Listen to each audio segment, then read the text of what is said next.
16 থেকে 19 আসনে জয়ের মাধ্যমে বিজেপির খুমলুং দল এবার নিশ্চিত। রাজপুত্রের কথা সত্যি হয় নাকি জুমিয়া পুত্রের সে কথা তা বলে মোথাকে তীর্যক করলেন প্রাক্তন সাংসদ রেবতী মোহন ত্রিপুরা। আসন্ন এডিসি নির্বাচনকে সামনে রেখে 22 কাঠালিয়া রাজাপুর মির্জা কেন্দ্রে বিজেপি নির্বাচনী প্রচার জোরদার।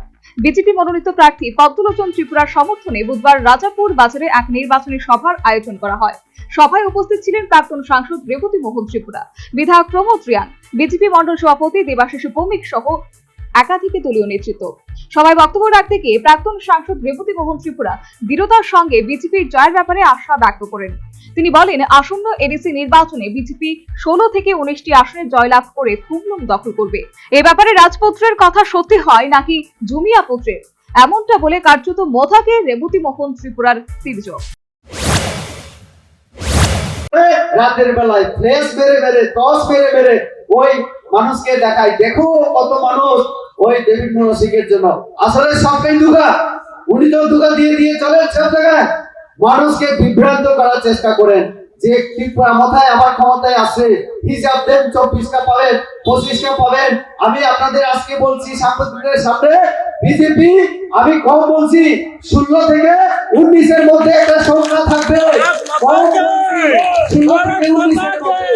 আমরা ক্ষমতায় আসি, দেখা যাক জুমিয়া পুত্রের কথা শেষ কথা বেশি বাস্তব না রাজপুত্রের কথা। উনি তো রাজপুত্র নিজেকে বলেন না, আমি তো জুমিয়া পরিবার থেকে। তিনি তিপ্রামথা পরিচালিত এডিসি বোর্ডের তীব্র সমালোচনা করে বলেন, উন্নয়ন ও স্থিতিশীল প্রশাসনের স্বার্থে এবার মানুষ বিজেপির উপরেই আস্থা রাখবে। পদ্মফুল প্রতীককে সমর্থন জানিয়ে উন্নয়নের ধারা বজায় রাখার আহ্বান জানান তিনি। প্রদ্যোৎ কিশোর দেববর্মনের রাজনৈতিক অবস্থান নিয়েও সমালোচনা করেন। পাশাপাশি দাবি করেন, খুমলুং সহ সমগ্র পাহাড়ি এলাকায় এখন পরিবর্তনের হাওয়া বইছে। সভা থেকে বিজেপি প্রার্থী পদ্মলোচন ত্রিপুরাকে বিপুল ভোটে জয় করার আহ্বান জানানো হয়। পুরো সভা জুড়ে দলীয় কর্মী ও সমর্থকদের মধ্যে ব্যাপক উৎসাহ ও উদ্দীপনা লক্ষণীয়। বিজেপি নেতৃত্বের দাবি, এই উৎসাহই আসন্ন নির্বাচনে বিজেপির জয়ের ইঙ্গিত। Bureau report, news vanguard.